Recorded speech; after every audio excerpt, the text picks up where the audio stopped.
¿Cuál fue la regla más machista de tu escuela?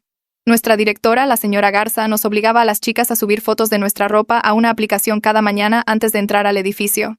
Si ella consideraba que algo era una distracción para los estudiantes hombres, nos mandaban a la enfermería a ponernos unos uniformes deportivos grises, enormes y vergonzosos que decían violación al código de vestimenta en letras rojas por delante y por detrás. ¿Hombros al aire? Violación. ¿Pantalones cortos más arriba de la punta de los dedos? Violación. ¿Leggings sin falda? Violación. Ella patrullaba los pasillos con una regla, midiendo el largo de las faldas y los tirantes de las camisetas sin mangas. 3 violaciones significaban suspensión y una mala nota en tu solicitud universitaria. Mientras tanto, los chicos usaban camisetas sin manga con aberturas hasta la cintura y nadie les decía nada. A mi amiga Mariana la mandaron a casa por usar la misma playera tipo polo que usaba el equipo de fútbol de chicos, simplemente porque a ella se le veía diferente. Otra chica perdió su puesto en la Sociedad Nacional de Honor porque su estirón hizo que la falda de su uniforme fuera inapropiadamente corta, aunque no podía comprar una nueva. Empezamos a cargar ropa de repuesto, a revisarnos entre nosotras en los baños, avisando de la ubicación de la señora Garza por mensajes de grupo. Yo había pasado 2 años sin una violación usando sudaderas holgadas, incluso con un calor de 32 grados centígrados. Guardaba mis insumos para la diabetes en mi mochila y había perfeccionado el arte de cambiar el tubo de mi bomba de insulina a través de mi ropa para no tener que levantarme la camisa. Mi mamá trabajaba como paramédica en turnos de 12 horas, así que si me mandaban a casa, estaría sola hasta la medianoche. Todo cambió la semana antes del examen de admisión a la universidad. Mi bomba de insulina falló durante la segunda clase. El tubo se había doblado y no estaba suministrando insulina. Mi nivel de azúcar en sangre ya estaba en 380 y subía rápido. A 400. Corría el riesgo de sufrir una cetoacidosis diabética. A 500. Podría entrar en coma. Necesitaba cambiar el sitio de infusión de inmediato, lo que significaba levantarme la camisa para acceder a mi estómago, donde estaba conectada la bomba. Corrí al baño, pero lo estaban limpiando. La enfermería tenía una fila de chicas infractoras esperando sus uniformes de la vergüenza. El baño para personas con discapacidad estaba cerrado. Mi vista empezaba a ponerse borrosa, una mala señal. Con las manos temblándome y la cabeza palpitando, me metí en un laboratorio de ciencias vacío. Tenía la camisa levantada, tratando frenéticamente de desconectar el tubo fallido e insertar un nuevo set de infusión cuando la señora Garza entró con un grupo de miembros del consejo escolar que estaban de visita. Vio mi estómago expuesto con el dispositivo médico pegado, y su cara se iluminó como si se hubiera ganado la lotería. Esto es exactamente de lo que he estado hablando, anunció a los miembros del consejo. Chicas que creen que pueden exponerse cuando quieran. Es médico. Intenté explicar, torpemente tratando de reconectar mi bomba. Cúbrete inmediatamente. Sacó su teléfono, tomando fotos. Esto es más que inapropiado. Estás traumatizando a estos visitantes. Mi monitor de azúcar en sangre gritó una alarma. 425. Mis manos temblaban tanto que no podía conectar el nuevo set de infusión. El sudor me caía por la cara. Una de las miembros del consejo, una señora mayor, se adelantó. ¿Eso es una bomba de insulina? Es una táctica de manipulación, dijo rápidamente la señora Garza. Dicen lo que sea para evitar consecuencias. Señora Garza, voy a entrar en cetoacidosis, logré decir. Necesito que te cambies el sitio de la bomba ahora, o puedes explicar tus excusas y tu suspensión. A la oficina. Ahora. Me puse de pie, tambaleándome. La habitación dio vueltas. Mi monitor volvió a chillar. 450. Sin insulina cada minuto significaba más daño a mis órganos, pero caminé hasta su oficina, me senté en la silla y la vi llenar papeleo mientras mi cuerpo se destruía por dentro. Se tardó 20 minutos en escribir mi infracción, añadiendo exposición indecente y desafío a la autoridad al formulario. La alarma de mi bomba sonó 3 veces más. Le dije que necesitaba atención médica. Ella dijo que debía haber pensado en eso antes de violar el código de vestimenta. Cuando me levanté para ir a la enfermería, bloqueó la puerta. Siéntate. O le añadiré agresión a tu expediente. Para cuando me liberó, mi nivel de azúcar en sangre era de 510. La enfermera llamó a emergencias. Pasé 3 días en la unidad de cuidados intensivos, UCI. El doctor dijo que 30 minutos más y podría haber entrado en coma. Mientras estaba inconsciente, la señora Garza envió un correo a todos los padres con fotos mías exponiéndome, alegando que mi emergencia médica era falsa. Pero una de esas miembros del consejo era la doctora Pamela Salgado, jefa de endocrinología pediátrica en el hospital infantil. Ella sabía exactamente lo que había presenciado. La señora Garza fue despedida de inmediato. Pero cuando revisamos la computadora de su oficina, encontramos una carpeta etiquetada «Chicas problemáticas». Dentro había fotos de 17 estudiantes en situación de emergencia médica. Y eso ni siquiera es la peor parte. Desperté 3 días después con tubos en ambos brazos y máquinas pitando a mi alrededor. La habitación del hospital era brillante y fría, y cada parte de mi cuerpo se sentía pesada y mal. Mamá estaba dormida en la silla al lado de mi cama, todavía con su uniforme azul de paramédica de su turno. Su rostro se veía hinchado y rojo, y podía ver lágrimas secas en sus mejillas. Me dolía la garganta, y mi boca sabía a metal. Intenté sentarme, pero los tubos tiraron, y un dolor agudo me recorrió el brazo. El movimiento hizo que una de las máquinas pitara más fuerte, y mi mamá se despertó de golpe. Un doctor entró unos minutos después, una mujer alta con el cabello gris recogido en un moño. Revisó los monitores y escribió algo en un portapapeles, luego acercó un taburete al lado de mi cama. Me explicó que había tenido algo llamado cetoacidosis diabética, lo que significaba que mi azúcar en sangre subió tanto que mi sangre se volvió ácida y comenzó a destruir mis órganos por dentro. La ambulancia llegó justo a tiempo porque mis riñones estaban empezando a fallar y mi cerebro se estaba hinchando. 30 minutos más sin insulina y habría entrado en coma. Dijo que podría haber causado daño cerebral permanente o que podría haber muerto. Mamá comenzó a llorar de nuevo cuando la doctora dijo eso, cubriéndose la cara con las manos. La doctora apretó el hombro de mi mamá y nos dejó solas. Mamá se movió al borde de mi cama y agarró mi mano, pidiendo perdón una y otra vez. Dijo que lamentaba no haber estado allí, por trabajar tantos turnos, por no haber sabido de alguna manera que esto pasaría y haberlo detenido. Le dije que no era su culpa, que ella no podía haber sabido que la señora Garza me atraparía en su oficina mientras mi azúcar en sangre subía, pero pude ver la culpa carcomiéndola, la forma en que su rostro se arrugaba cada vez que miraba los tubos en mis brazos. Una mujer con una credencial de hospital que decía Servicios Sociales entró esa tarde. Tenía un rostro amable y un cuaderno y se sentó en la silla donde mi mamá había estado durmiendo. Me preguntó qué pasó y por qué esperé tanto para cambiar el sitio de mi bomba cuando sabía que mi azúcar en sangre era peligroso. Le expliqué que el baño estaba siendo limpiado, la enfermería llena de infractoras del código de vestimenta, el baño para personas con discapacidad cerrado. Le conté sobre esconderme en el laboratorio de ciencias porque mi visión se estaba nublando y se me acababa el tiempo. Luego describí cómo entró la señora Garza con los miembros del consejo escolar tomando fotos, negándose a dejarme explicar sobre el dispositivo médico. El rostro de la trabajadora social cambió mientras hablaba, pasando de preocupado a enojado. Escribía más rápido en su cuaderno, subrayando cosas. Cuando llegué a la parte en que la señora Garza me retuvo en su oficina durante 20 minutos mientras la alarma de mi bomba sonaba 3 veces, la trabajadora social dejó de escribir y solo me miró fijamente. Me preguntó si la señora Garza sabía que necesitaba ayuda médica y dije que sí. Le dije múltiples veces que iba a entrar en cetoacidosis. La trabajadora social cerró su cuaderno y dijo que presentaría un informe sobre lo sucedido. Más tarde esa tarde, la doctora Salgado vino a visitarme.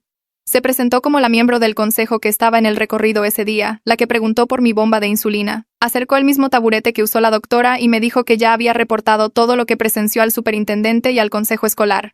La señora Garza había sido puesta en licencia administrativa inmediata a la espera de una investigación. La doctora Salgado dijo que supo exactamente lo que estaba sucediendo cuando vio mi bomba y escuchó la alarma, y que estaba horrorizada de que la señora Garza se negara a dejarme obtener ayuda. Prometió que haría todo lo posible para asegurarse de que la señora Garza enfrentara consecuencias por lo que hizo. Luego, la doctora Salgado sacó su teléfono y me mostró algo que me hizo sentir el estómago peor que los tubos. Mientras estaba inconsciente, la señora Garza había enviado un correo electrónico a todos los padres de la escuela con fotos mías en el laboratorio de ciencias. El correo lo llamó exposición indecente, y dijo que mi emergencia médica era falsa, solo una excusa para violar el código de vestimenta. Pude ver mi propio rostro en la foto, sudoroso y pálido. Mi camisa levantada para mostrar el sitio de la bomba. Verlo así, convertido en evidencia de que hice algo malo, me hizo sentir enferma y violentada de nuevo. La doctora Salgado guardó su teléfono y explicó que ella era la jefa de endocrinología pediátrica en el hospital infantil. Reconoció inmediatamente lo que me estaba sucediendo y entendió que la interferencia de la señora Garza fue negligencia médica. Dijo que estaba preparada para testificar sobre lo grave que era mi condición y cómo el retraso pudo haberme matado. Su voz era tranquila pero firme y le creí cuando dijo que lucharía para asegurarse de que esto nunca le sucediera a otro estudiante. El hospital me mantuvo 2 días más para estabilizar mi azúcar en sangre y asegurarse de que mis órganos no estuvieran permanentemente dañados. Pasé la mayor parte del tiempo durmiendo, pero cuando estaba despierta, no podía dejar de pensar en lo cerca que estuve de morir, todo porque necesitaba cambiar mi bomba de insulina, y la señora Garza decidió que las reglas de vestimenta importaban más que mi vida. A veces despertaba llorando sin saber por qué, y las enfermeras venían a revisarme y ajustar mis medicamentos. Mamá se quedó conmigo todo el tiempo, durmiendo en esa silla incómoda y comiendo comida de cafetería. Mariana vino a visitarme el segundo día, con un gran ramo de flores del supermercado. En cuanto me vio en la cama del hospital con todos los tubos, comenzó a llorar. Se sentó en la silla y lloró tan fuerte que no pudo hablar por unos minutos. Cuando finalmente se calmó, me dijo que se había sentido culpable por 2 años por lo de la playera polo. Dijo que debió haber luchado más o reportado a la señora Garza a alguien en lugar de solo aceptar el castigo.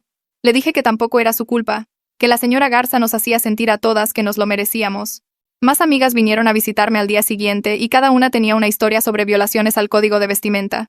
Sara me contó que la mandaron a casa porque se le veía el tirante del sostén a través de su camisa. Jessica dijo que la señora Garza la hizo pararse frente a la clase mientras le medía los pantalones cortos con una regla. Amanda describió que la sacaron de un examen porque los tirantes de su camiseta sin mangas eran demasiado delgados. Mientras las escuchaba me di cuenta de cuántas teníamos estas historias. Todas habíamos pasado años pensando que estábamos solas, cada una ideando nuestras propias estrategias para sobrevivir a las reglas de la señora Garza. Llevábamos ropa de repuesto, nos avisábamos por mensajes de grupo, usábamos sudaderas holgadas con un calor de 32 grados centígrados. Estábamos librando la misma batalla individualmente en lugar de reconocer el patrón de lo que realmente nos estaba sucediendo. Mamá usó sus días de vacaciones guardados para tomarse una semana libre del trabajo y quedarse en casa conmigo después de que me dieron de alta del hospital. No habló mucho sobre lo que pasó. Solo se aseguró de que mis suministros de insulina estuvieran organizados, mi monitor de azúcar cargado y la comida lista cada vez que la necesitaba. Se sentaba en la sala mientras yo descansaba en mi habitación, lo suficientemente cerca para que pudiera llamarla si algo salía mal con mi bomba de nuevo. Tenerla allí me hacía sentir más segura de lo que me había sentido en años. Aunque ambas sabíamos que no podía permitirse perder los turnos y nuestra cuenta bancaria sufriría por ello. Me revisaba cada pocas horas, me traía agua y me preguntaba mis números, y dejé de sentir que tenía que manejar todo sola. El superintendente escolar, Javier, llamó el cuarto día de mi recuperación. Mamá contestó y puso el altavoz para que yo pudiera escuchar. Su voz sonaba incómoda y cuidadosa, como si estuviera leyendo de un guión que alguien escribió para él. Quería programar una reunión sobre mi regreso a la escuela y seguía usando frases como el incidente y garantizar la seguridad de los estudiantes en el futuro, sin decir realmente lo que la señora Garza me hizo. Mamá le dijo que devolveríamos la llamada cuando me sintiera lo suficientemente fuerte para discutirlo. Y él accedió rápidamente, probablemente aliviado de terminar la conversación. 2 días después, la doctora Salgado llamó con noticias que me apretaron el pecho. La señora Garza había sido despedida con efecto inmediato, no solo puesta en licencia como pensábamos. El consejo escolar celebró una reunión de emergencia después de revisar la declaración de la doctora Salgado como testigo y mis registros médicos de la UCI. Votaron unánimemente por la terminación, lo que significaba que la señora Garza no podía alegar que fue un malentendido o apelar la decisión. La doctora Salgado explicó que mi caso mostraba negligencia médica clara, y el consejo no podía ignorar el testimonio de una especialista pediátrica sobre lo cerca que estuve de morir. Escuchar sobre el despido me dio una extraña mezcla de alivio y enojo. Alivio porque la señora Garza no podía lastimar a nadie más, pero enojo porque casi tuve que morir para que alguien se tomara en serio la aplicación del código de vestimenta. ¿Cuántos otros estudiantes sufrieron violaciones y humillación y a nadie le importó porque no tuvieron a un doctor observando? ¿Cuántas chicas pasaron años pensando que merecían castigo por tener cuerpos que existían en forma adolescente? El alivio se sintió bien, pero el enojo ardía más, haciéndome preguntar qué habría pasado si la doctora Salgado no hubiera estado en ese recorrido. Si hubiera entrado en coma sin nadie que explicara lo que la señora Garza había hecho. 3 días después de la llamada de la doctora Salgado, Javier contactó a mamá de nuevo con información que cambió todo. El especialista de informática que estaba vaciando la computadora de la oficina de la señora Garza encontró una carpeta etiquetada Chicas Problemáticas enterrada en sus archivos. Dentro había fotos y notas detalladas sobre 17 estudiantes que la señora Garza consideraba alborotadoras por violaciones al código de vestimenta. El especialista alertó inmediatamente a Javier, quien convocó una reunión de emergencia con todos los padres cuyas hijas estaban nombradas en la carpeta. Mamá y yo fuimos a la oficina del distrito un martes por la noche y encontramos la sala de conferencias llena con otras 16 familias, todas con caras de confusión y preocupación por haber sido convocadas. Javier estaba al frente con una laptop, su rostro pálido y serio. Los padres llenaron cada silla y se alinearon en las paredes, sus voces alzándose en preguntas y demandas de respuestas sobre lo que estaba sucediendo. Javier abrió la laptop y comenzó a explicar lo que encontró el especialista de informática. La carpeta contenía fotos que la señora Garza tomó de estudiantes a lo largo de los últimos 3 años. Algunas mostraban a chicas llorando en los uniformes de la vergüenza, sus rostros rojos y con lágrimas mientras usaban esos horribles conjuntos grises con letras rojas. Otras eran primeros planos documentando tipos de cuerpo con notas sobre áreas problemáticas y comportamiento de búsqueda de atención, escritas debajo. La señora Garza había escrito observaciones detalladas sobre tallas de busto, medidas de cadera, cómo ciertas chicas se exhibían en uniformes escolares estándar. La documentación era obsesiva y perturbadora, como si nos hubiera estado estudiando como especímenes en lugar de estudiantes. Javier hizo clic en las fotos en la pantalla del proyector, y los padres comenzaron a jadear y llorar. Una madre en la primera fila se puso de pie de repente y señaló la pantalla. Reconoció a su hija Keila en una foto de hace 2 años, y comenzó a sollozar tan fuerte que no podía hablar. Su esposo la abrazó mientras lloraba. Keila les había dicho que la falda del uniforme estaba demasiado corta debido a un estirón, y habían estado ahorrando para comprar una nueva, pero la señora Garza la suspendió antes de que pudieran pagarla. La madre seguía diciendo que no sabía, que no entendía lo malo que era. Pensó que Keila estaba exagerando sobre el trato de la directora. Javier prometió una investigación completa sobre cómo operó la señora Garza sin supervisión durante tanto tiempo. Se ofreció a conectar a las familias con servicios de consejería y dijo que el distrito cubriría los costos. Se veía genuinamente conmocionado por lo que reveló la carpeta, sus manos temblando ligeramente mientras cerraba la laptop. Pero varios padres ya estaban hablando de abogados y demandas. sus voces enojadas y fuertes en la sala de conferencias. Querían saber quién más sabía sobre el comportamiento de la señora Garza, porque nadie la detuvo antes. ¿Qué planeaba hacer el distrito más allá de solo despedirla? Javier seguía tratando de calmar a todos, pero el enojo en la sala era demasiado fuerte. Luego Javier volvió a abrir la carpeta e hizo clic en la foto de Mariana. Sentí un nudo en el estómago al ver su rostro en esa pantalla frente a todos. Las notas debajo la llamaban desafiante y presentación masculina por usar la playera polo del equipo de fútbol. La señora Garza había escrito observaciones detalladas sobre cómo se vestía Mariana, cómo caminaba, cómo hablaba con otros estudiantes. Las notas revelaron que la señora Garza apuntaba específicamente a Mariana, no solo por violaciones al código de vestimenta, sino por su expresión de género, por no encajar en la estrecha idea de la señora Garza de cómo deberían verse y actuar las chicas. Los padres de Mariana se sentaron 3 filas detrás de nosotros, y escuché a su padre decir una mala palabra en voz baja. La reunión duró 2 horas, y al final, 17 familias sabían que sus hijas habían sido documentadas, fotografiadas y atacadas por una directora que trataba a los cuerpos adolescentes como problemas a resolver. Salí de esa sala de conferencias con la mano de mi mamá en mi hombro, pero no podía sentirla. Las luces del estacionamiento hacían que todo se viera deslavado y falso. Condujimos a casa en silencio y me quedé mirando por la ventana pensando en 17 chicas. 17 historias separadas de ser medidas, fotografiadas y avergonzadas. 17 archivos documentando cómo nos vestíamos, nos movíamos y existíamos en nuestros cuerpos. Mamá se estacionó en nuestra entrada y apagó el auto, pero ninguna de las dos se movió. Finalmente dijo que lo sentía, y le dije que no era su culpa. Nos quedamos allí 10 minutos más antes de entrar. Fui directo a mi habitación y me acosté en mi cama con la ropa puesta. Mi bomba pitó sus alertas normales y cada sonido me apretó el pecho. Seguía viendo esa carpeta en la pantalla del proyector. Todas esas fotos que tomó la señora Garza como si fuéramos especímenes en algún experimento científico retorcido. 3 años de documentación. ¿Cuántas otras chicas hubo antes de que comenzara a guardar registros digitales? ¿Cuántas víctimas se graduaron sin saber que otras pasaron por lo mismo? 2 días después, el teléfono de mi mamá sonó durante el desayuno. Una mujer llamada Natalia del Río se presentó como abogada de derechos civiles. Se había enterado de la carpeta por otro padre en la reunión. Se especializaba en casos que involucraban discriminación y creía que teníamos motivos para una demanda. No solo contra la señora Garza personalmente, sino contra el distrito escolar por permitirle operar sin supervisión durante tanto tiempo. Mamá puso el teléfono en altavoz y Natalia explicó que quería representar a las 17 familias colectivamente. La unión hace la fuerza, dijo. Ya había hablado con otras 6 familias y estaban interesadas. Le dio a mamá la dirección de su oficina en el centro y sugirió que fuéramos a una consulta. Sin costo por la reunión inicial. Mamá programó una cita para el viernes por la tarde. La oficina de Natalia estaba en el 3er piso de un edificio antiguo cerca del tribunal. La sala de espera tenía sillas gastadas y pilas de revistas legales. Natalia salió a recibirnos usando jeans y un blazer. Se veía más joven de lo que esperaba, tal vez de unos 30 y tantos. Nos llevó a su oficina y sacó una carpeta mucho más gruesa de lo que anticipé. Ya había comenzado a construir el caso. Las fotos que tomó la señora Garza sin nuestro consentimiento podrían violar las leyes de privacidad. La carpeta en sí constituía evidencia de aplicación discriminatoria ya que solo documentaba a chicas, nunca a chicos. Las notas de body shaming que escribió la señora Garza podrían respaldar acusaciones de acoso sexual. Natalia extendió papeles sobre su escritorio mostrando la política de código de vestimenta, informes de incidentes y correos electrónicos que la señora Garza envió a los padres. Explicó que mi emergencia médica nos daba el caso más fuerte porque la señora Garza deliberadamente me impidió acceder a atención que me salvó la vida. Eso pasó de la aplicación de políticas a un potencial territorio penal. Los otros 16 casos mostraban un patrón de ataque que ningún distrito escolar podría defender. Natalia habló durante 40 minutos sobre declaraciones juradas, descubrimiento de pruebas y negociaciones de acuerdo. Mamá hizo preguntas sobre el cronograma y los costos. Natalia dijo que la mayoría de los casos de derechos civiles toman 1 año como mínimo, pero que trabajaría contingente. Solo pagaríamos si ganábamos. Mamá y yo nos miramos, asentí. Mamá le dijo a Natalia que estábamos dentro. Esa noche soñé que estaba de vuelta en la oficina de la señora Garza. Mi azúcar en sangre subiendo más allá de 400 y ella simplemente seguía escribiendo. Intenté levantarme, pero mis piernas no se movían.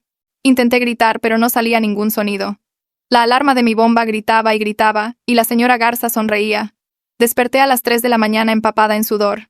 Agarré mi bomba de la mesita de noche y revisé la pantalla. Azúcar en sangre normal, insulina fluyendo correctamente. Desconecté el tubo de todos modos y examiné cada centímetro bajo la lámpara de mi escritorio. Sin dobleces. Sin bloqueos.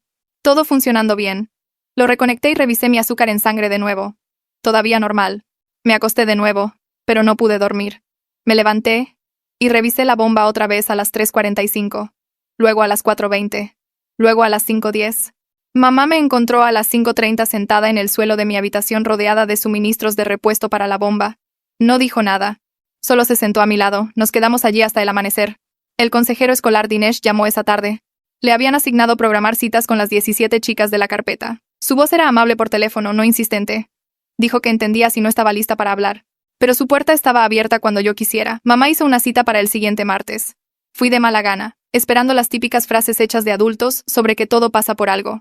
La oficina de Dinesh era pequeña con un sillón, sillas y una ventana que daba al estacionamiento. No comenzó con preguntas sobre mis sentimientos. Dijo que lo que hizo la señora Garza fue abuso institucional. Usó esas palabras exactas. No acoso. No aplicación estricta. No un malentendido. Abuso. Dijo que la escuela nos falló al no proporcionar supervisión. Dijo que teníamos todo el derecho a estar enojadas, asustadas y traumatizadas. No intentó hacerme sentir mejor o decirme que siguiera adelante. Simplemente validó que lo que pasó estaba mal. Lloré por primera vez desde que desperté en el hospital. No un llanto triste. Un llanto de enojo. Toda la rabia que había estado conteniendo durante 2 años de sudaderas holgadas y vigilancia constante salió a borbotones. Dinesh me dio pañuelos y esperó. Cuando finalmente me detuve, preguntó si quería volver la próxima semana. Dije que sí. Volver a la escuela se sentía imposible. Había estado fuera por 2 semanas desde la UCI. Mi maestra me envió tarea por correo electrónico, pero me estaba quedando atrás en 3 clases. Quedarme en casa significaba reprobar el último año. Mamá se ofreció a llevarme el primer día de vuelta. Me vestí esa mañana y me cambié de ropa 4 veces. Nada se sentía seguro a pesar de que la señora Garza se había ido. Llegamos al estacionamiento de la escuela 20 minutos antes de la primera clase. Mamá apagó el motor. Me quedé mirando la entrada del edificio. Los estudiantes pasaban junto a nuestro auto entrando. Conté hasta 10 y me dije a mí misma que abriera la puerta. No podía moverme. Mamá no me presionó. Solo se sentó allí conmigo. 5 minutos pasaron. Luego 10. Luego 15. Finalmente, a 5 minutos antes del primer timbre, agarré mi mochila y abrí la puerta. Mamá me apretó la mano. Caminé por el estacionamiento sintiendo que todos me estaban mirando, aunque la mayoría de los estudiantes no estaban prestando atención. Los pasillos se sentían diferentes. No podía explicar exactamente cómo, pero algo había cambiado. Mariana me encontró en mi casillero y me abrazó sin decir nada. Algunos estudiantes me sonrieron de esa manera compasiva que me hacía sentir como una víctima. Otros susurraban cuando pasaba. Escuché fragmentos de conversaciones en el baño entre clases. Algunas chicas decían que la señora Garza solo estaba haciendo su trabajo y estábamos armando un drama de la nada. Otras decían que habían estado esperando años a que alguien hablara. Una chica de mi curso, que no conocía, me detuvo en el pasillo y me agradeció. Dijo que la señora Garza le había dado 3 violaciones el año pasado y había estado aterrorizada de ser suspendida. Ahora sentía que podía respirar. Pero una chica de mi clase de literatura puso los ojos en blanco cuando me vio. Le dijo a su amiga lo suficientemente fuerte para que yo escuchara que a algunas personas les encanta hacerse la víctima para llamar la atención. Mantuve la cabeza baja y me concentré en superar cada periodo de clase. En el tercer periodo, el intercomunicador crepitó y la voz del nuevo director interino llenó el edificio. Joaquín Murillo había sido traído de otro distrito. Todos los estudiantes debían presentarse en el auditorio de inmediato para una asamblea obligatoria. Entramos fila por fila. Joaquín estaba en el escenario, luciendo tranquilo y serio. Era más joven que la señora Garza, tal vez de unos 40, con cabello canoso y lentes. No perdió el tiempo en pequeñas charlas. La aplicación de envío de fotos fue descontinuada con efecto inmediato. Los uniformes de la vergüenza estaban siendo destruidos. A cualquier estudiante que actualmente estuviera cumpliendo una suspensión por violaciones al código de vestimenta, se le eliminarían esas marcas de sus registros. El auditorio estalló en aplausos y vítores. Algunos estudiantes silbaron.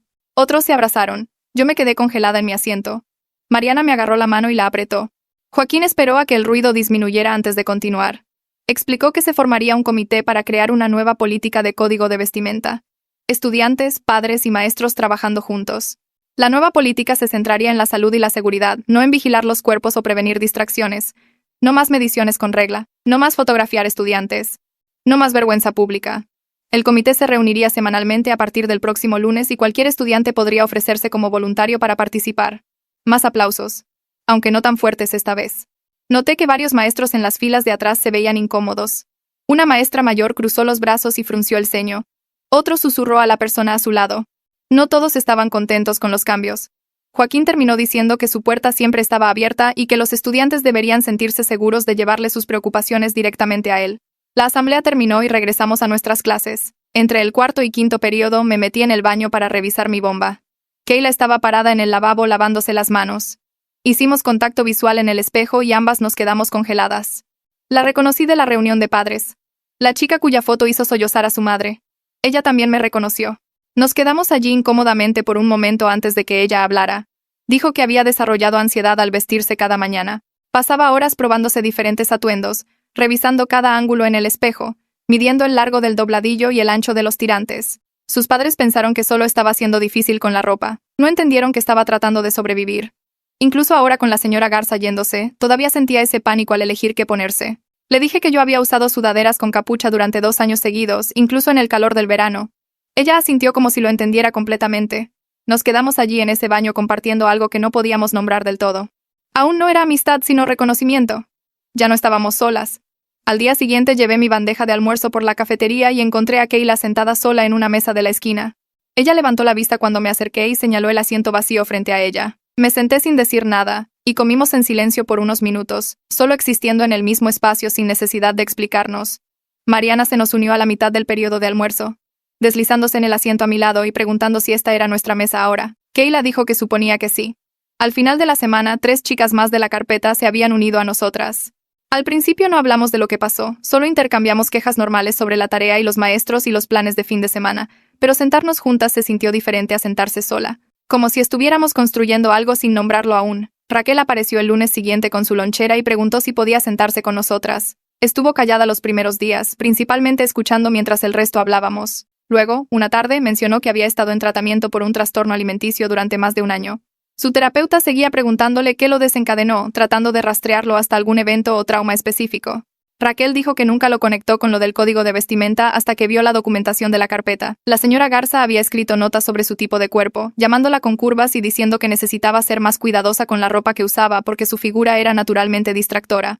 Raquel tenía 13 años cuando se escribieron esas notas. Comenzó a saltarse comidas ese mismo año, tratando de hacer su cuerpo más pequeño y menos notorio. El tratamiento la ayudó a detener los comportamientos peligrosos, pero nunca había entendido de dónde venía la vergüenza hasta que vio esas palabras en la carpeta. Wendy se unió a nuestra mesa la semana siguiente y compartió su propia historia sin que se lo pidiéramos. El año pasado usó leggings sin falda durante su periodo porque la falda que tenía estaba en la lavandería. Pidió usar el baño durante el 3er periodo cuando sintió que comenzaba el calambre. Pero la señora Garza le negó la solicitud y le dijo que esperara hasta el almuerzo. Para el 4.º periodo, Wendy se había manchado la ropa, y cuando intentó salir de clase para solucionarlo, la señora Garza la interceptó en el pasillo. La mandaron a casa en un uniforme de la vergüenza y luego la suspendieron por 3 días por la violación al código de vestimenta y por salir de clase sin permiso. Las notas de suspensión enviadas a sus padres decían que deliberadamente violó el código de vestimenta durante una situación de higiene femenina, como si lo hubiera planeado todo. Mientras compartíamos historias durante las semanas siguientes, surgió un patrón que era peor que solo la aplicación estricta del código de vestimenta. La señora Garza apuntaba específicamente a las chicas que pasaban por la pubertad, a las chicas cuyos cuerpos estaban cambiando de maneras que no podían controlar. Iba tras las chicas de familias con pocos recursos que no podían permitirse reemplazar los uniformes cada vez que crecían. Señaló a las chicas que no encajaban en su estrecha idea de cómo debían verse y actuar las adolescentes. El incidente de la playera de fútbol de Mariana no se trataba de la playera en absoluto, sino de su cabello corto y su complexión atlética. El problema de la falda del uniforme de Kayla no se trataba del largo, sino de su cuerpo en desarrollo haciendo que la misma falda se viera diferente. Mi bomba de insulina se convirtió en un problema de código de vestimenta porque la señora Garza vio cualquier dispositivo médico como un desafío a su autoridad. La peor parte que descubrimos provino de mirar la línea de tiempo de la carpeta con más cuidado. La señora Garza había sido directora por 8 años en total, pero la carpeta de chicas problemáticas solo se remontaba a 3 años. Eso significaba que probablemente había docenas más de víctimas de antes de que ella comenzara a documentar todo. Chicas que se graduaron sin saber que otras pasaron por el mismo ataque. Chicas que pensaron que eran las únicas a las que la señora Garza señalaba. Chicas que se culparon a sí mismas por no ser lo suficientemente buenas, cuidadosas o pequeñas. Nunca sabríamos cuántas realmente hubo. 2 semanas después de que se formó nuestro grupo de almuerzo, Natalia programó una reunión con las 17 familias para discutir la estrategia legal. Nos reunimos en una sala de conferencias en su oficina en el centro un sábado por la mañana. Natalia explicó que podíamos perseguir violaciones de derechos civiles por discriminación sexual y discriminación por discapacidad en mi caso. También podíamos presentar demandas por lesiones personales. Mi emergencia médica sirvió como evidencia de lo peligrosas que se volvieron las políticas de la señora Garza cuando se llevaron a su extremo. La sala se llenó de padres haciendo preguntas sobre cronogramas, costos y lo que tendríamos que probar. Algunas familias querían llegar a un acuerdo rápidamente y seguir con sus vidas. Ya habían pasado por suficiente y no querían arrastrarlo por años de procedimientos legales. Otras familias querían un juicio público para exponer exactamente lo que pasó. Querían que las acciones de la señora Garza fueran documentadas en los registros judiciales donde futuros empleadores y escuelas las verían. Me senté entre mi mamá y los padres de Mariana, sintiéndome dividida sobre lo que quería. Una parte de mí quería justicia y responsabilidad y reconocimiento público de lo que la señora Garza nos hizo a todas. Pero otra parte de mí solo quería olvidar que esto alguna vez sucedió, para poder concentrarme en las solicitudes universitarias y seguir adelante con mi vida. No sabía qué sentimiento era el correcto o si ambos podían ser verdad al mismo tiempo. La reunión terminó sin que se tomara ninguna decisión. Natalia dijo que teníamos tiempo para pensarlo y discutirlo con nuestras familias.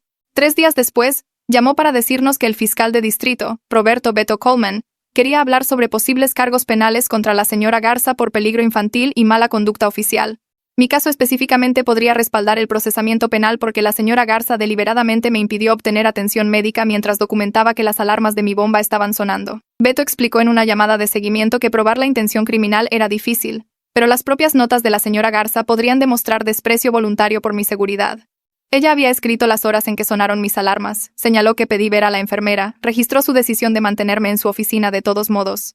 Esa documentación podría probar que sabía que necesitaba ayuda médica y eligió negarla, pero yo tendría que testificar sobre el incidente en detalle. Tendría que sentarme en un tribunal y describir esos 20 minutos viendo cómo mi azúcar en sangre subía mientras la señora Garza escribía su informe de infracción. Comencé a tener ataques de pánico solo de pensarlo. Estaría en clase o en el almuerzo y de repente mi corazón comenzaría a acelerarse y no podría respirar. Mis manos temblarían y me sentiría mareada como si estuviera de vuelta en esa oficina otra vez. El consejero escolar Dinesh me contactó después de que mi tercer ataque de pánico me envió a la enfermería. Me enseñó ejercicios de respiración que a veces ayudaban cuando sentía que venía uno. 4 cuentas dentro, sostener por 4. 4 cuentas fuera, sostener por 4. Concentrarme en contar en lugar del recuerdo. Anclarme en el momento presente en lugar de ese trauma pasado. Los ejercicios funcionaban quizás la mitad del tiempo, pero la mitad era mejor que nada. Mamá llegó a casa la semana siguiente con la noticia de que había hablado con su supervisor sobre cambiarse a turnos de medio tiempo. Trabajará 3 días a la semana en lugar de 5, lo que significaba menos dinero pero más tiempo en casa conmigo. Me sentí culpable de inmediato porque sabía cuánto necesitábamos su ingreso para el alquiler, los víveres y mis suministros médicos. Me dijo que nada importaba más que asegurarse de que yo estuviera bien, pero pude ver la preocupación en su rostro cuando miraba nuestras cuentas. Comencé a buscar en línea trabajos de medio tiempo que pudiera manejar alrededor de la escuela y las citas médicas. Cualquier cosa para ayudar a cubrir el vacío que mi crisis médica creó. 2 días después del cambio de horario de mi mamá, Javier convocó otra reunión en la oficina del distrito para compartir lo que encontró el especialista de informática. Las 17 familias se reunieron de nuevo en esa misma sala de conferencias y esta vez Javier se veía aún más incómodo que antes. El especialista de informática había recuperado correos electrónicos eliminados de la computadora de la señora Garza que mostraban que había recibido quejas de al menos 8 padres diferentes y 4 maestros durante los últimos 2 años. Cada queja mencionaba aplicación discriminatoria o preocupaciones sobre ataque a estudiantes específicos. La señora Garza había respondido a cada uno con lenguaje despectivo sobre consentir y bajar los estándares. Un padre había escrito 3 correos electrónicos separados preguntando por qué su hija seguía recibiendo violaciones mientras los chicos usaban ropa idéntica sin consecuencias. La señora Garza respondió que el padre le estaba enseñando a su hija a culpar a otros en lugar de asumir la responsabilidad. Otro correo electrónico de un maestro cuestionaba por qué los estudiantes de familias de bajos ingresos parecían recibir más violaciones que otros. La señora Garza acusó a ese maestro de discriminación inversa y amenazó con presentar una queja ante el sindicato. El patrón era claro y documentado. Javier distribuyó copias de los correos electrónicos recuperados a todas las familias y observé los rostros de los padres ponerse rojos mientras leían las respuestas de la señora Garza. El papá de Mariana se puso de pie y preguntó por qué nadie en la administración había notado estas quejas acumulándose. Javier admitió que habían fallado en implementar la supervisión adecuada de las decisiones disciplinarias de los directores. Después de que Javier terminó de presentar los correos electrónicos, abrió el piso para preguntas, y varios maestros que habían venido a la reunión se pusieron de pie para hablar. Una maestra admitió que había presenciado a la señora Garza midiendo la falda de una estudiante en el pasillo y haciendo comentarios sobre el cuerpo de la chica que hacían que todos se sintieran incómodos. No lo había reportado porque la señora Garza ya había transferido a otro maestro a una escuela diferente por cuestionar sus políticas. Ese maestro transferido había abogado por una estudiante que no podía permitirse nuevos uniformes después de un estirón y la señora Garza lo acusó de socavar la autoridad. El maestro fue reasignado a una escuela primaria al otro lado de la ciudad en un mes. Otra maestra describió ver a la señora Garza fotografiar estudiantes sin su consentimiento, y se le dijo que era con fines de documentación. Un tercer maestro mencionó que los miembros del personal aprendieron rápidamente a no cuestionar las decisiones de la señora Garza, si querían mantener sus asignaciones de aula y horario preferidos. La cultura del miedo se extendía más allá de solo los estudiantes. Javier se puso de pie después de que los maestros terminaron de hablar y dio una disculpa pública que se sintió a la vez necesaria e insuficiente. Reconoció que el consejo escolar había fallado en proporcionar la supervisión adecuada que podría haber detenido a la señora Garza años antes. Anunció nuevos cambios de política que requerían una revisión trimestral de los patrones disciplinarios para identificar posible discriminación. Cualquier queja sobre un administrador ahora se reportaría automáticamente al superintendente y al presidente del consejo. Los maestros tendrían protección contra represalias si reportaban comportamientos preocupantes. La política sonaba bien, pero no podía dejar de pensar en cómo llegaban demasiado tarde para mí y otras 16 chicas. Una semana después de la reunión apareció el artículo de Elena en el periódico comunitario con el titular sobre el ataque sistemático en nuestra escuela preparatoria. No usó nuestros nombres, pero describió el contenido de la carpeta en detalle y explicó el patrón de aplicación que se centró en los cuerpos de las chicas mientras ignoraba la ropa de los chicos. Entrevistó a la doctora Salgado sobre la emergencia médica e incluyó citas del doctor del hospital sobre lo cerca que estuve de sufrir un daño permanente. El artículo detalló los correos electrónicos eliminados de la señora Garza y las admisiones de los maestros sobre la cultura del miedo. Elena escribió sobre cómo la aplicación de envío de fotos y los uniformes de la vergüenza pública crearon un ambiente donde las chicas aprendieron a hacerse pequeñas e invisibles. El artículo se extendió por nuestra comunidad rápidamente y generó un intenso debate. Cometí el error de leer la sección de comentarios en línea donde algunas personas defendían a la señora Garza como una educadora de principios, tratando de mantener los estándares en un mundo que se había vuelto demasiado permisivo. Argumentaron que los códigos de vestimenta existían por buenas razones y los estudiantes necesitaban aprender a seguir las reglas.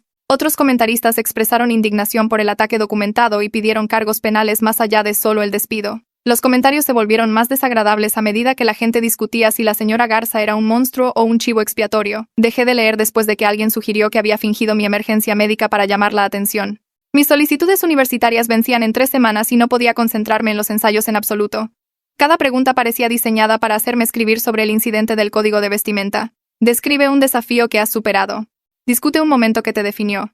Explica cómo has demostrado resiliencia. ¿Cómo se suponía que iba a escribir sobre casi morir por una violación al código de vestimenta sin sonar como si estuviera explotando el trauma para obtener simpatía de admisión? Comencé y eliminé una docena de ensayos diferentes. Ninguno se sentía correcto. Escribir sobre eso se sentía como reducir la peor experiencia de mi vida a una estrategia de admisión universitaria. No escribir sobre eso se sentía como fingir que no sucedió y no importaba. La doctora Salgado llamó a mamá para ofrecerse a escribir una carta de recomendación para mis solicitudes. Quería centrarse en mi autodefensa médica y resiliencia en el manejo de una condición crónica bajo circunstancias imposibles. Enmarcó el incidente como evidencia de mi madurez y capacidad para manejar crisis, lo que me ayudó a verlo de manera diferente a solo un trauma que superar. Su carta vendría de alguien con serias credenciales médicas que presenció todo de primera mano. Esa perspectiva podría ayudar a los oficiales de admisión a comprender la situación sin que yo tuviera que explicarla yo misma. Las 17 de nosotras de la carpeta creamos un chat grupal para apoyarnos mutuamente a través del proceso legal y la recuperación. Kayla lo inició e invitó a todas, y en una hora todas nos habíamos unido. Compartimos recursos sobre terapia de trauma y consejos para manejar la ansiedad en la escuela. Raquel publicó ejercicios de respiración similares a los que me enseñó Dinesh. Wendy compartió información de contacto de un terapeuta que se especializaba en abuso institucional. Nos recordamos constantemente que lo que pasó no fue nuestra culpa, que no merecíamos el ataque, que sobrevivir nos hacía fuertes incluso cuando no nos sentíamos fuertes. El chat grupal se convirtió en un lugar donde podíamos hablar de las cosas difíciles sin explicar ni justificarnos. Natalia presentó la demanda civil 3 semanas después del despido de la señora Garza. La queja alegaba discriminación sexual y discriminación por discapacidad en mi caso específicamente. Describía cómo la señora Garza creó un ambiente educativo hostil que interfirió con nuestra capacidad para aprender.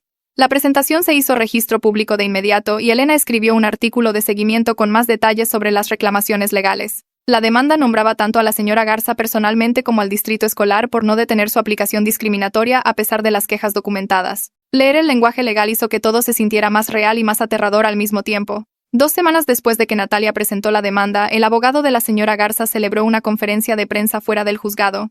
Vi el video en mi teléfono durante el almuerzo, sentada en nuestra mesa habitual con las otras chicas de la carpeta. El abogado estaba en un podio vistiendo un traje caro leyendo una declaración preparada sobre cómo la señora Garza era una educadora dedicada que pasó 30 años sirviendo a estudiantes y familias. Afirmó que las políticas de código de vestimenta fueron aprobadas por el consejo escolar y diseñadas para crear un ambiente de aprendizaje profesional. Cualquier daño que ocurrió fue lamentado profundamente pero completamente involuntario, dijo el abogado. Y la señora Garza esperaba limpiar su nombre a través del proceso legal. El abogado habló de mi emergencia médica como si fuera un desafortunado accidente, como si la señora Garza no hubiera bloqueado la puerta mientras mi azúcar en sangre alcanzaba los 510.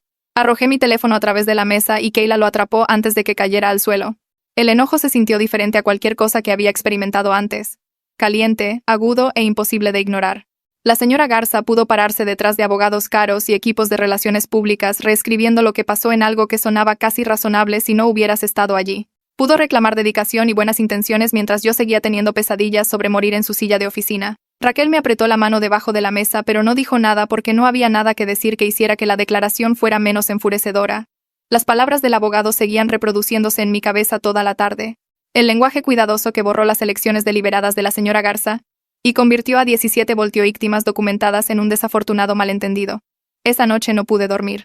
Así que me senté en mi escritorio actualizando sitios de noticias para leer comentarios de personas que creían la versión de la señora Garza, que pensaban que estábamos exagerando algo normal de la disciplina escolar. Algunos comentarios decían que los adolescentes siempre exageran y se hacen la víctima cuando enfrentan consecuencias por romper las reglas. Otros argumentaron que los códigos de vestimenta existían por buenas razones y los estudiantes necesitaban aprender a respetar la autoridad.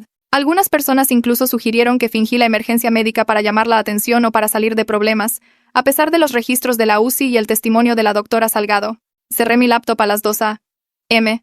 y revisé mi azúcar en sangre 3 veces a pesar de que mi bomba estaba funcionando bien, incapaz de detener la ansiedad que venía de leer a extraños desestimar lo que casi me mata. Beto llamó a mamá a la mañana siguiente para programar una reunión en su oficina en el centro. Condujimos allí después de la escuela, estacionando en un garaje que cobraba $140 la hora, y tomamos un ascensor al 9º piso, donde la oficina del fiscal de distrito ocupaba la mitad del edificio. Beto nos recibió en el lobby, un hombre alto de unos 40 años con cabello canoso y lentes de montura metálica que nos dio la mano y nos condujo a una pequeña sala de conferencias. Extendió archivos sobre la mesa, registros médicos, documentos escolares y fotos de la señora Garza, construyendo su caso como si ensamblara piezas de un rompecabezas. Beto explicó que había decidido perseguir cargos penales por peligro infantil y mala conducta oficial basado en mi situación específica. El juicio sería difícil porque probar la intención criminal requería mostrar que la señora Garza sabía que estaba causando daño y lo hizo de todos modos, no solo que cometió un error. Pero la evidencia en mi caso era inusualmente fuerte, dijo Beto, porque la señora Garza había documentado todo ella misma. Su informe de infracción mostraba sellos de tiempo de cuando sonaron las alarmas de mi bomba, probando que las escuchó y continuó llenando papeleo en lugar de conseguirme ayuda médica. Las fotos que tomó mostraban mi bomba de insulina claramente visible, por lo que no podía alegar que no sabía que era un dispositivo médico. Sus correos electrónicos a otros padres llamando a mi emergencia falsa demostraron que entendía la gravedad y eligió desestimarla. Beto sacó una copia impresa de las notas de la señora Garza de ese día y pude ver su letra describiendo mi comportamiento desafiante y tácticas de manipulación mientras mi azúcar en sangre superaba los 450. Explicó que bloquear la puerta cuando intenté ir a la enfermera podría respaldar cargos de falsa prisión además de peligro. El caso no estaba garantizado, admitió Beto, porque los abogados defensores argumentarían que la señora Garza creía que estaba aplicando políticas escolares legítimas y no tenía la intención de causar daño médico. Pero a los jurados no les gustaba ver a niños casi morir porque un adulto se negaba a pedir ayuda, especialmente cuando ese adulto documentó todo. Mamá preguntó cuánto tiempo tomaría un juicio, y Beto dijo que probablemente 6 a 8 meses desde los cargos hasta el veredicto. Tal vez más si había retrasos.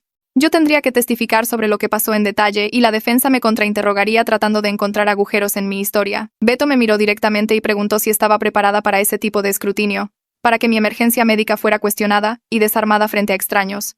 Le dije que no sabía si estaba preparada, pero quería que la señora Garza enfrentara consecuencias reales más allá de solo perder su trabajo. Dejamos su oficina 1 hora después con papeleo sobre el caso penal y una fecha de corte programada para audiencias preliminares en 6 semanas. Natalia llamó la semana siguiente para programar mi declaración jurada para la demanda civil. Explicó que las declaraciones juradas eran como una práctica de testimonio, donde los abogados de la otra parte podían hacer preguntas bajo juramento, y todo lo que decía sería grabado y podría usarse en el juicio. Nos reunimos en su oficina 3 veces antes de la declaración jurada real para que pudiera prepararme para los tipos de preguntas que haría el abogado de la señora Garza. Natalia me hizo repasar todo el día desde que desperté esa mañana hasta que me dieron de alta de la UCI, una y otra vez, hasta que pude recitar la línea de tiempo sin echarme a llorar. Me advirtió que el abogado defensor intentaría hacerme parecer exagerada o sugerir que de alguna manera pude haber prevenido la emergencia. La clave era mantener la calma, responder solo lo que se preguntaba y no dejar que torcieran mis palabras en algo que no quería decir. La declaración jurada tuvo lugar en una sala de conferencias en un bufete de abogados en el centro con un reportero de la corte escribiendo todo y cámaras grabando desde 2 ángulos. La señora Garza se sentó frente a mí con su abogado y tuve que mirar su rostro por primera vez desde que bloqueó la puerta de su oficina mientras yo me estaba muriendo. Se veía mayor y cansada, vestida con un vestido conservador y sin maquillaje, claramente arreglada para parecer comprensiva. Su abogado comenzó con preguntas básicas sobre mi historial médico y manejo de la diabetes, estableciendo que había estado manejando mi condición con éxito durante años. Luego pasó a preguntas sobre ese día específico, pidiéndome que describiera cada detalle desde que noté por primera vez el mal funcionamiento de la bomba. Recorrí el encuentro del tubo doblado, mi aumento de azúcar en sangre, tratando de encontrar un lugar privado para cambiar el sitio de infusión. El abogado preguntó por qué no fui a la enfermería inmediatamente y expliqué sobre la fila de infractoras del código de vestimenta y la necesidad de arreglar el problema de inmediato antes de que mi azúcar en sangre subiera, peligrosamente. Preguntó si le había dicho a la señora Garza que estaba teniendo una emergencia médica y dije que sí, múltiples veces, mientras la alarma de mi bomba estaba gritando. El abogado detuvo la grabación e hizo que el reportero de la corte leyera mi testimonio anterior sobre mis niveles de azúcar en sangre. Luego preguntó si estaba segura de que esos números eran precisos o si podría estar recordando mal debido al estrés de la situación. Natalia objetó de inmediato, señalando que mi monitor continuo de glucosa grabó todo automáticamente y el hospital tenía los datos. El abogado de la señora Garza pasó a preguntar por qué no hablé más enérgicamente o insistí más fuerte en que necesitaba ayuda. Lo miré fijamente y dije que le dije a la señora Garza que iba a entrar en cetoacidosis y necesitaba atención médica, y ella respondió amenazando con añadir cargos de agresión si intentaba irme. Sugirió que tal vez no había comunicado adecuadamente la gravedad, que quizás la señora Garza no entendía lo seria que era la situación. Natalia objetó de nuevo, diciendo que la pregunta asumía hechos que no estaban en evidencia, y me di cuenta de que esto era exactamente cómo sería testificar en el juicio. El abogado tomaría el peor momento de mi vida y lo desarmaría, sugiriendo que estaba siendo dramática o no me esforcé lo suficiente o de alguna manera me lo busqué. Hicimos un descanso para el almuerzo después de 3 horas y vomité en el baño, mis manos temblando tanto que apenas podía abrir la llave. Natalia me encontró allí y me ayudó a limpiarme, diciéndome que lo estaba haciendo genial y que casi terminábamos. La sesión de la tarde duró otras 2 horas cubriendo mi hospitalización y recuperación, y al final estaba tan agotada que apenas podía formar frases completas. Mamá me llevó a casa y dormí durante 14 horas seguidas, despertando con dolor de cabeza y la sensación de que me había atropellado un camión. La oferta de acuerdo del distrito escolar llegó 2 semanas después en un sobre grueso entregado a las 17 familias simultáneamente. Natalia llamó para explicarnos los términos antes de que lo abriéramos.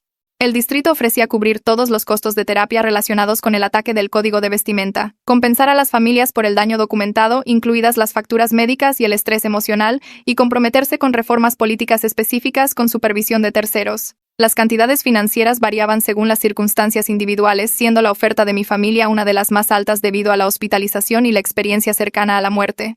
Pero aceptar el acuerdo requería firmar un acuerdo de confidencialidad NDA sobre las cantidades exactas y algunos detalles de lo que pasó, aunque aún podíamos hablar en general sobre las políticas de código de vestimenta y su impacto. El NDA se sintió como el distrito tratando de ocultar lo que habían hecho, pagándonos para que nos calláramos sobre las peores partes. Pero el dinero era real y sustancial, suficiente para cubrir años de terapia y ayudar a mi mamá a reducir sus horas de trabajo sin estrés financiero. Natalia enfatizó que esta era una decisión personal que cada familia tenía que tomar basándose en sus propias circunstancias y prioridades, y que no había una respuesta correcta. Nuestro chat grupal explotó 1 hora después de que todos recibieran sus ofertas. Kayla publicó primero diciendo que su familia necesitaba desesperadamente el dinero, y no podía permitirse arrastrar un juicio por otro año. Sus padres ya habían gastado miles en terapia y su papá había faltado al trabajo para asistir a reuniones con abogados y administradores escolares. Wendy respondió que entendía la presión financiera, pero sentía que el NDA protegía al distrito de la rendición de cuentas total, dejándolos pagar para salir de las consecuencias sin admitir que lo que hicieron estaba mal. Raquel señaló que aceptar el acuerdo no significaba que la señora Garza evitara las consecuencias, ya que el caso penal era separado. Varios padres intervinieron con diferentes perspectivas. Algunos se centraron en el bienestar de su hija y en querer seguir adelante. Otros estaban enojados por los términos del NDA y sentían que el distrito estaba comprando silencio. Leí docenas de mensajes, entendiendo ambos lados y sintiéndome dividida sobre lo que debíamos hacer. El dinero cambiaría nuestras vidas de manera concreta. Pero firmar un NDA se sentía como aceptar proteger a la institución que permitió el abuso de la señora Garza durante años. Mamá y yo nos sentamos en la mesa de la cocina esa noche con los documentos de acuerdo extendidos entre nosotras, discutiendo cada ángulo durante horas. Ella preguntó qué quería hacer y dije que no sabía, que odiaba la idea de un NDA, pero también reconocía cuánto nos ayudaría el dinero. Mamá me recordó que los artículos de Elena ya habían creado conciencia pública, que los cambios de política estaban ocurriendo independientemente de nuestra decisión de acuerdo, y que las 5 familias que eligieran continuar el juicio mantendrían la presión sobre el distrito. Señaló que la seguridad financiera me daría libertad para concentrarme en la recuperación y la universidad sin preocuparme por los costos de la terapia o que ella se agotara trabajando. Pero también dijo que apoyaría lo que yo decidiera porque yo fui la que casi murió, y mi voz importaba más en esta elección. Hablamos de principios contra pragmatismo, de responsabilidad pública contra sanación privada, de si aceptar dinero significaba dejar al distrito salir impune. Llamé a Raquel alrededor de la medianoche necesitando escuchar a alguien más que estuviera tomando la misma decisión. Ella ya había decidido aceptar el acuerdo después de hablar con su terapeuta. Raquel dijo que los cambios de política y el periodismo de Elena ya crearon la conciencia pública que queríamos, y que el dinero del acuerdo pagaría el tratamiento para su trastorno alimenticio sin llevar a la quiebra a su familia. Me recordó que ya habíamos cambiado las cosas al hablar, que otros estudiantes estaban más seguros ahora debido a lo que expusimos, y que cuidarnos a nosotras mismas no era lo mismo que dejar al distrito escapar de la responsabilidad. Su perspectiva me ayudó a ver el acuerdo de manera diferente. No como silencio, sino como asegurar recursos que necesitábamos para sanar mientras el caso penal y el juicio civil restante mantenían la presión. Le dije a mamá a la mañana siguiente que quería aceptar el acuerdo. El dinero cubriría mi terapia y le permitiría volver a trabajar a tiempo completo sin el estrés financiero que había definido nuestras vidas durante años. No era perfecto y el NDA todavía me molestaba. Pero Raquel tenía razón en que ya habíamos creado un cambio público, y esta decisión se trataba de cuidarnos a nosotras mismas ahora. 12 de las 17 familias aceptaron el acuerdo durante las siguientes 2 semanas. Natalia nos ayudó a finalizar los acuerdos, revisando cada cláusula y asegurándose de que entendiéramos exactamente lo que estábamos firmando. Las 5 familias que eligieron continuar el juicio tenían diferentes circunstancias, algunas con abogados trabajando pro bono, otras con recursos financieros para sostener una larga batalla legal. Todas priorizaban la responsabilidad pública sobre el dinero del acuerdo. Nuestro chat grupal cambió de debate a apoyo. Las que aceptamos el acuerdo alentábamos a las 5 familias que continuaban y les prometíamos ayudar en lo que pudiéramos. Kayla publicó que todas estábamos tomando las decisiones correctas para nuestras situaciones individuales y nadie debería sentirse culpable por su decisión. Natalia continuó representando a las 5 familias mientras ayudaba al resto a completar nuestro papeleo de acuerdo, navegando la extraña situación de ser tanto nuestra abogada como la de ellas con diferentes estrategias. Firmé los documentos finales en la oficina de Natalia 3 semanas después de recibir la oferta. Mi mano se acalambraba de escribir mi nombre tantas veces en diferentes páginas. El dinero del acuerdo llegaría en 60 días, depositado en una cuenta que mamá configuró específicamente para mi terapia y gastos médicos. Me sentí aliviada y culpable simultáneamente, contenta de tener recursos para sanar, pero consciente de que 5 familias seguían luchando la batalla de la que había elegido retirarme. Beto llamó unos días después de que firmé el acuerdo para explicar que el juicio penal contra la señora Garza seguía adelante independientemente de nuestras decisiones de acuerdo civil. Dijo que los casos penales pertenecían al Estado, no a las víctimas individuales, por lo que mi acuerdo no afectaba la acusación en absoluto. La oficina del fiscal de distrito estaba persiguiendo cargos basados en lo que hizo la señora Garza, no en si las víctimas querían continuar las demandas civiles. Yo todavía tendría que testificar en el juicio penal sobre la emergencia médica y la negativa de la señora Garza a ayudar. Beto explicó que esto era realmente una buena noticia porque significaba que la señora Garza enfrentaba consecuencias reales más allá de solo pagar dinero, que el Estado la estaba responsabilizando por poner en peligro a una niña independientemente de cualquier acuerdo. La audiencia preliminar estaba programada para 6 semanas, donde un juez decidiría si había suficiente evidencia para proceder a juicio. Beto se sintió confiado sobre la evidencia, pero me advirtió que los juicios penales tomaban tiempo y energía, que me contrainterrogarían de nuevo y tendría que revivir ese día frente a un jurado. Le dije que estaba lista para testificar, que la señora Garza necesitaba enfrentar consecuencias penales por lo que hizo. Dijo que se pondría en contacto a medida que se acercara la fecha de la audiencia y que me cuidara mientras tanto. Colgué sintiendo que el acuerdo había sido la elección correcta para las necesidades inmediatas de mi familia, mientras que el caso penal proporcionaría la responsabilidad pública que yo había querido. Ambas cosas podían ser verdad a la vez. Cuidarme a mí misma y buscar justicia. Y al final no tuve que elegir entre ellas. El juicio penal comenzó 6 semanas después, un martes por la mañana a finales de noviembre. Beto me recibió fuera del juzgado y me explicó lo que sucedería, recordándome que respondiera solo lo que se preguntaba y que me mantuviera tranquila sin importar lo que dijera el abogado defensor. Me senté en la silla de testigos con las manos cruzadas en mi regazo, tratando de no temblar mientras el fiscal me pedía que describiera lo que pasó ese día en el laboratorio de ciencias. Expliqué sobre el mal funcionamiento de mi bomba, mi azúcar en sangre subiendo más allá de 400, cómo necesitaba cambiar mi sitio de infusión inmediatamente o arriesgarme a entrar en coma. El abogado defensor se puso de pie cuando fue su turno y sugirió que pude haber pedido permiso primero, pude haber esperado hasta después de la escuela, pude haber hecho cualquier cosa además de levantarme la camisa frente a los miembros del consejo escolar. Beto me había preparado para esto, así que me mantuve en calma y expliqué que a 425 de azúcar en sangre tenía tal vez 1 hora antes de un daño orgánico grave, que esperar no era médicamente posible.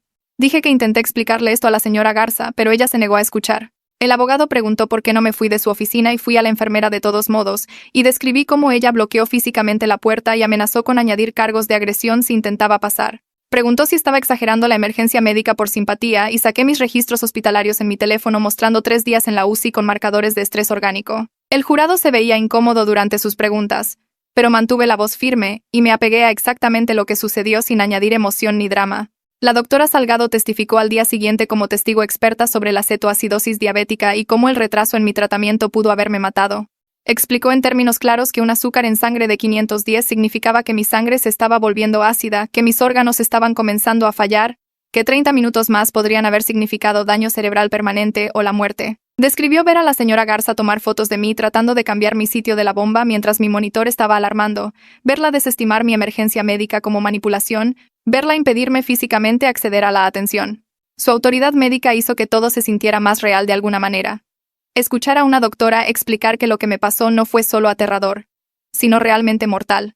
Observé a varios miembros del jurado inclinarse hacia adelante durante su testimonio, sus rostros mostrando horror cuando describió el proceso físico de la cetoacidosis y lo que mi cuerpo estaba experimentando durante esos 20 minutos en la oficina de la señora Garza. El abogado defensor intentó sugerir que la doctora Salgado estaba sesgada porque había estado involucrada en el despido de la señora Garza, pero ella explicó con calma que su opinión médica se basaba en evidencia objetiva y su experiencia tratando a cientos de pacientes diabéticos durante 20 años. El jurado salió a deliberar justo después del almuerzo y esperamos en una pequeña sala por el pasillo durante 6 horas mientras hablaban de todo. Beto dijo que 6 horas significaba que se lo estaban tomando en serio, que los veredictos rápidos generalmente significaban no culpables porque los fiscales tienen que probar la culpabilidad más allá de toda duda razonable. Mamá trajo sándwiches de la cafetería, pero no pude comer. Solo me senté allí revisando mi azúcar en sangre cada 30 minutos por costumbre y ansiedad. Finalmente, alrededor de las 7 p.m., el alguacil vino a buscarnos y regresamos a la sala del tribunal para escuchar el veredicto. El portavoz del jurado se puso de pie y dijo que encontraron a la señora Garza culpable de peligro infantil y mala conducta oficial, y sentí que mamá me agarró la mano tan fuerte que dolió. El juez programó la sentencia para 2 semanas después, y cuando llegó ese día, le dio a la señora Garza 2 años de libertad condicional, 200 horas de servicio comunitario y la remoción permanente de su licencia de enseñanza. Nunca volvería a trabajar en educación, nunca podría tener autoridad sobre estudiantes, nunca podría poner en peligro a otro niño de la manera en que me puso en peligro a mí. Sentada en la sala del tribunal escuchando la sentencia, sentí 2 cosas opuestas al mismo tiempo. Una parte de mí pensó que 2 años de libertad condicional parecían nada comparado con casi morir, comparado con 3 días inconsciente en una cama de hospital, comparado con las pesadillas que todavía tenía sobre estar atrapada en su oficina viendo cómo subía mi azúcar en sangre, pero otra parte de mí se sintió satisfecha sabiendo que nunca más podría enseñar, que el Estado había dicho oficialmente que lo que hizo fue criminal, que su licencia se había ido para siempre, para que ningún futuro estudiante estuviera en peligro por ella. No fue una justicia perfecta, pero fue algo real, algo que importaba, algo que decía que lo que me pasó fue serio y estaba mal y tuvo consecuencias. De vuelta en la escuela, Joaquín convocó una asamblea a principios de diciembre para anunciar la nueva política de código de vestimenta creada por el comité de estudiantes, padres y maestros que habían estado trabajando en ella durante meses. Se paró en el podio con una copia impresa y explicó que la nueva política se centraba en cosas básicas de seguridad, como zapatos cerrados en laboratorios de ciencias y nada que pudiera lastimar a alguien en la clase de educación física. Todo el lenguaje antiguo sobre distracción y mediciones específicas se había ido. Todas las reglas sobre el ancho de los hombros, el largo de la punta de los dedos, y si los leggings necesitaban faldas encima. La política decía que los estudiantes debían vestirse de una manera que les permitiera aprender cómodamente y de forma segura. Y eso era básicamente todo. Algunos estudiantes aplaudieron y otros se veían confundidos como si no pudieran creer que realmente se confiaba en que nos vistiéramos sin que alguien midiera nuestros cuerpos con una regla. La nueva política también decía que tomar fotos de estudiantes por razones de código de vestimenta estaba completamente prohibido, que ningún miembro del personal podía fotografiar el atuendo o el cuerpo de un estudiante para ningún propósito disciplinario. Si la ropa de alguien era realmente insegura, como sandalias en un laboratorio de química, podían pedir prestados zapatos o ropa de la escuela sin ninguna vergüenza o papeleo o avisos de violación. No más uniformes deportivos grises con violación al código de vestimenta impreso. No más humillación pública. No más suspensiones que fueran a las solicitudes universitarias. Joaquín explicó que el comité quería centrarse en la educación en lugar de vigilar los cuerpos, en la seguridad en lugar del control, en el respeto en lugar de la vergüenza. El último año continuó después de eso y lentamente comencé a sentirme más segura en la escuela, aunque todavía me ponía ansiosa alrededor de figuras de autoridad y tenía momentos de pánico durante cosas médicas. La terapia me ayudó a trabajar el miedo sin dejar que controlara toda mi vida. Me ayudó a separar lo que pasó de lo que podría pasar. Me ayudó a prepararme para la universidad y seguir adelante. Dejé de usar sudaderas holgadas todo el tiempo y comencé a vestirme normalmente de nuevo. Dejé de esconder mi bomba de insulina bajo capas de tela.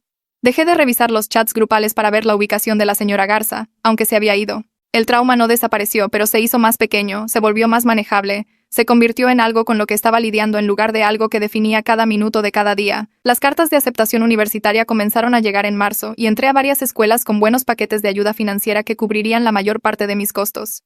Aparentemente, la carta de recomendación de la doctora Salgado causó una fuerte impresión porque 2 escuelas mencionaron específicamente sus comentarios sobre mi autodefensa médica en sus notas de aceptación. Elegí una universidad estatal a 3 horas de distancia con un fuerte programa de servicios para la discapacidad y buen apoyo para estudiantes con condiciones de salud continuas. Tenían una oficina completa dedicada a ayudar a estudiantes con diabetes, asma y otras cosas que necesitaban manejo diario, además de servicios de consejería y grupos de apoyo de pares. Se sintió como un lugar donde podría estar segura y aún ser independiente, donde tener un dispositivo médico no me haría diferente, sospechosa o atacada. Las 5 familias que habían continuado con su juicio civil en lugar de aceptar el acuerdo ganaron su caso en abril. Se ordenó al distrito escolar pagar una cantidad significativa de dinero por daños e implementar medidas de vigilancia adicionales para prevenir futuros abusos por parte de los administradores. Elena escribió un artículo final para el periódico comunitario documentando la línea de tiempo completa desde mi hospitalización hasta ambos juicios, pasando por los cambios de política y las medidas de responsabilidad y las reformas institucionales. Su artículo dejó claro que lo que pasó no fue solo una mala directora, sino un sistema que le permitió salirse con la suya durante años. Que el cambio real requería más que solo despedir a una persona. Nuestro grupo de 17 se mantuvo en contacto durante el resto del último año y hasta el verano, planeando seguir conectados mientras nos dirigíamos a la universidad, el trabajo o lo que viniera después. Creamos algo significativo a partir del trauma compartido. Nos apoyamos mutuamente a través de la recuperación y los procedimientos legales y la sanación. Nos aseguramos de que lo que nos pasó condujera a un cambio real que protegería a futuros estudiantes. El chat grupal se mantuvo activo con personas compartiendo sus planes, miedos y esperanzas, revisando cuando alguien tenía un mal día, celebrando victorias como aceptaciones universitarias o avances en la terapia, o simplemente superando una semana sin pesadillas. Ya no éramos solo víctimas. Éramos personas que habíamos sobrevivido a algo terrible juntas y usamos esa experiencia para hacer las cosas mejor. El día de la graduación llegó en junio y mamá se tomó el día libre para estar allí, sentada en las gradas con su cámara lista. Llevé mi toga y birrete sobre un vestido de verano con mi bomba de insulina enganchada a mi cintura, visible para cualquiera que mirara. Cuando llamaron mi nombre, me levanté y pensé en sentarme en la oficina de la señora Garza viendo cómo mi azúcar en sangre subía más allá de 500, en despertar en la UCI con tubos en mis brazos, en lo cerca que estuve de no llegar a este momento. Caminé por el escenario y estreché la mano de Joaquín y acepté mi diploma. Y mi mamá estaba llorando en la audiencia, pero esta vez eran lágrimas buenas. El verano pasó rápidamente con la preparación universitaria y diciendo adiós a las amigas del chat grupal que se dirigían a diferentes escuelas, prometiendo seguir en contacto y revisarnos mutuamente. Comencé la universidad en agosto en la escuela estatal a 3 horas de distancia, mudándome a los dormitorios con mis suministros médicos y mi bomba de insulina enganchada abiertamente a mis jeans, no más sudaderas holgadas escondiendo mi dispositivo, no más revisar los chats grupales para ver la ubicación de los administradores, no más miedo de que mantenerme viva me castigara. Otros estudiantes preguntaban por mi bomba a veces y lo explicaba simplemente, sin vergüenza ni ansiedad, solo hechos sobre el manejo de la diabetes. La pesadilla del código de vestimenta me enseñó algo importante que llevé adelante a este nuevo capítulo. Sobrevivir lo que pasó no fue suficiente por sí solo. Alzar la voz cuando algo está mal, demandar un mejor trato, hacer ruido hasta que la gente escuche. Así es como nos protegemos a nosotras mismas y a todos los que vienen después de nosotras. Ya no iba a quedarme callada sobre las cosas que importaban. No iba a hacerme pequeña para evitar problemas. No iba a dejar que el miedo me impidiera ocupar espacio y pedir lo que necesitaba para mantenerme sana y salva.